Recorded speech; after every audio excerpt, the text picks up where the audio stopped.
বাড়িতে সন্ধ্যাবেলা গেস্টে কি খেতে দেবে ভেবে পাচ্ছ না, তাদের জন্য এই রেসিপিটা। চলো এই রেসিপিটা কী দিয়ে করেছি, কীভাবে করেছি সেটা তোমাদের সঙ্গে শেয়ার করব। দেখো চটপট করে, দেখো ফ্রিজে আমি দেখলাম কটা আলু সেদ্ধ রয়েছে, এটা ফ্রিজে রাখা ছিল, মানে কোনো কারণে আমি সেদ্ধ করেছিলাম তার জন্য এটা রাখা ছিল। আর চলো সেটা দিয়ে ভাবলাম কিছু একটা বানিয়ে নিই। এই আলুগুলোকে একদম সুন্দর করে গ্রেট করে নিলাম একটা গ্রেটার দিয়ে।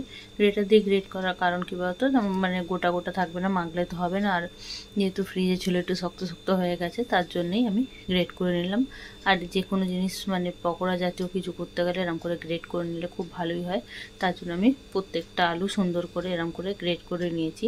আর সুন্দর হয়, এতে মুখে লাগে না, মানে গোটা গোটাও পড়ে না, খুব ভালোভাবে হয়। আর তার মধ্যে দেখো আমি এখানে কুচো কুচো করে রেখেছিলাম পেঁয়াজ, তার মধ্যে গ্রেট করা গাজর, তোমরা আরও অনেক রকমের সবজি দিতে পারো, আমার কাছে যেটা অ্যাভেলেবেল ছিল সেটাই দিয়েছি। আর নুন, গোটা জিরে, একটুখানি হলুদ, একটু জিরে গুঁড়ো, একটু ধনে গুঁড়ো, আর দিয়েছি হচ্ছে ঝালের জন্য একটু গোলমরিচের গুঁড়ো। সমস্ত কিছুটা ভালো করে একদম মেখে নিতে হবে। আর সামান্য পরিমাণে গরম মশলাও দিয়েছি, একটু সুন্দর ফ্লেভার আসবে। আর ঝালের জন্য গোলমরিচটা দিয়েছি, সেটা ঝালও হবে আর ফ্লেভারটাও খুব সুন্দর হবে। দিয়ে ব্রেড ক্রাম্বস দিয়েছি, যেটা আমরা সাধারণভাবে বাংলা ভাষায় বলি, মানে পাউরুটির যে গুঁড়োটা আছে সেটাই দিয়েছি। মানে ওটা আমি মিক্সিতে একটু পেস্ট করে নিয়েছিলাম, সেটাই দিয়েছি। দিয়ে এটা খুব ভালো করে মেখে নিয়েছি। আর যেহেতু ফ্রিজে ছিল, জল ছাড়বে, তার জন্য একটু শক্ত শক্ত করে মাখতে হবে। তার জন্য এর মধ্যে আমি 2 চামচের মতো কর্নফ্লাওয়ারও দিয়ে দিলাম। কর্নফ্লাওয়ার দিয়ে আবার ভালো করে সুন্দর করে মেখে নিতে হবে, যতক্ষণ না ভালোভাবে মাখা হচ্ছে। দেখো সুন্দর করে আবার করে মেখে নিচ্ছি,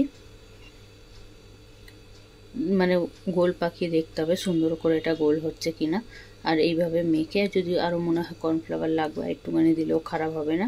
আর দেখলাম গোল হচ্ছে, আমি হাতটা ধুয়ে ভালো করে এগুলো দেখো যে পরিমাণে যে যেরকম শেপ দিতে চাও সেরকম শেপ দেওয়া। আমি গোল গোল করে শেপ দিয়েছি, কাটলেটের মতো অনেকটা, বা আলুর টিকিয়া যেমন বলে সেরকম একটা শেপ দিয়েছি। আর ব্রেড ক্রাম্বসের মধ্যে দিয়ে দেখো সুন্দর করে কোট করে নিচ্ছি। আর আমার মনে হলো ব্রেড ক্রাম্বস একটু কম হয়ে, তার জন্য আমি পরে আবার এর মধ্যে আবার কর্নফ্লাওয়ার অ্যাড করেছি, যাতে ভালোভাবে সুন্দর লাগে, দেখতেও ভালো লাগবে, খেতেও ভালো লাগবে। আর ওটা কম পড়েছে, পরে তো আর করা যাবে না। এরপরে আমি আবার একটা বাটির মধ্যে কর্নফ্লাওয়ার নিয়ে নিলাম, সেটাকে একটু জল দিয়ে গুলে নেব, কারণ ওটাকে আরও একবার কোট করতে হবে। তার জন্যই কর্নফ্লাওয়ারের জলে ডুবিয়ে নিয়ে আরও একবার কোট করব। দেখো কর্নফ্লাওয়ারটা আমি গুলেই নিয়েছি, জলের মধ্যে অল্প পরিমাণে নিয়েছি, বেশি দরকার নেই। আর এরম করে কাঁটা চামচ দিয়ে তুলে তুলে নিয়ে এরমভাবে দিয়ে দেখো অন্য হাত দিয়ে সুন্দর করে করে দেবো। আর জল হাত দিলে তো এটা তো আমার হাতে ভালো অনেকটাই লেগে যাবে, তার জন্যই কাঁটা চামচ দিয়ে তুলে প্রত্যেকটা এইভাবে আবার করে কোট করে নেব।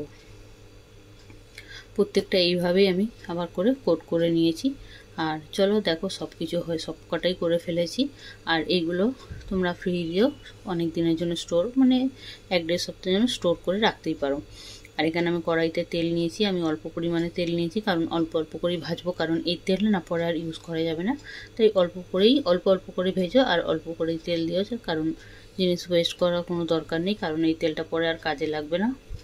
যারা খায় কোনো ব্যাপার না, কিন্তু এই তেলের মধ্যে এই ব্রেড ক্রাম্বসের গুঁড়ো পড়ে যাবে না, অনেকটা পুড়ে যাবে। তার জন্য অল্প পরিমাণে তেল দিয়ে ভাজি, যাতে তেলটা না নষ্ট হয়।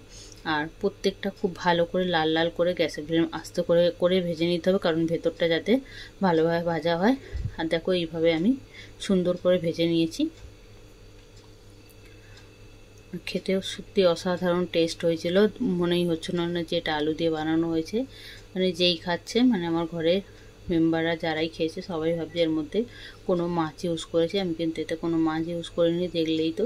কিন্তু টেস্টটা এত সুন্দর এসেছিল, মনে হচ্ছিল মাছের কিছু পকোড়া করা হয়েছে, কিন্তু মাছের না, আলুর। চলো এবার টমেটো সস দিয়ে সার্ভ করে দিই। খেতে যেমনি সুন্দর হয়েছিল, এটা টমেটো সস স্যালাড দিয়ে খেতে খুবই সুন্দর লাগবে। ভিডিওটা ভালো লাগলে অবশ্যই লাইক করো, শেয়ার করো। আর যারা চ্যানেলটা সাবস্ক্রাইব করোনি বা যারা ফেসবুক থেকে দেখছো অবশ্যই ফলো করো। Thank you for watching, tata.